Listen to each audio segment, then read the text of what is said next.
Hi, my name is Angelina Rowland, and today I'm going to be going into my media bias project for my political science course. So I was told to choose two articles of information for this project. The first being by the Washington Post, titled "Biden Faces Growing Pressure from Democrats Over Border Crossings."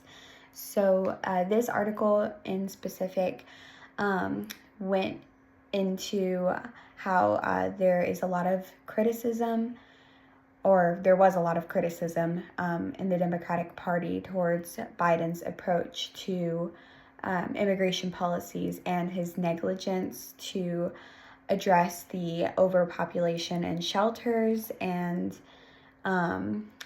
how there just seemed to be no real regulation with the increased population of immigrants coming into the country. So this article in specific really went into more of a spin bias approach.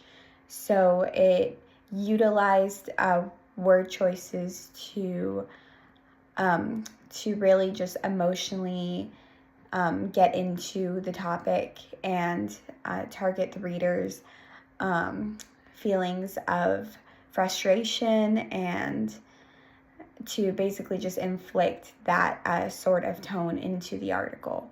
So it didn't necessarily leave anything out, like an article with more of a bias by omission approach would have used. It did have a good bit of information in there, but like I just said previously, it had a tendency to more so inflict more of an emotional tone of voice into the article, to leave the reader feeling a certain way, which in this case, feeling frustration towards Biden and the Biden administration in regards to immigration policies. The second article that I used was titled "The House Republican Leadership Statement on the Immigration Bill."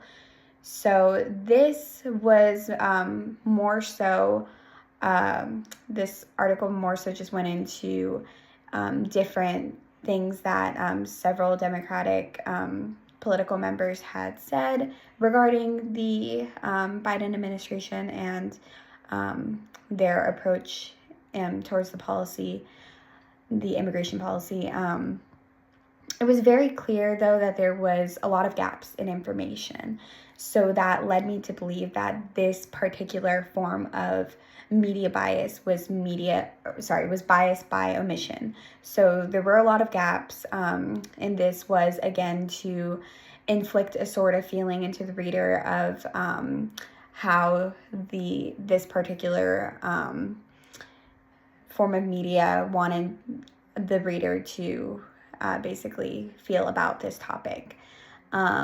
So would I trust either source of information? Not by itself.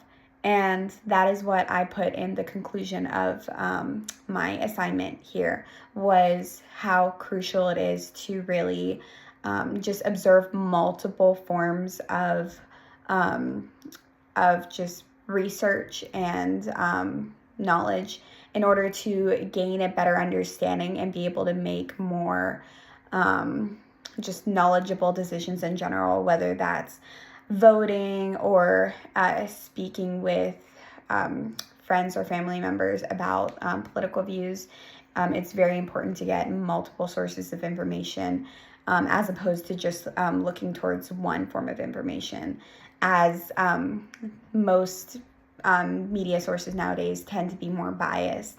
And it really is difficult to just be able to rely on one source of information without running into that bias and opinion and bias by omission. So yes, it is very important to do that and just be knowledgeable, especially in our country and this democracy, that voting is very important. So it is also important that we are very knowledgeable. Well, thank you so much.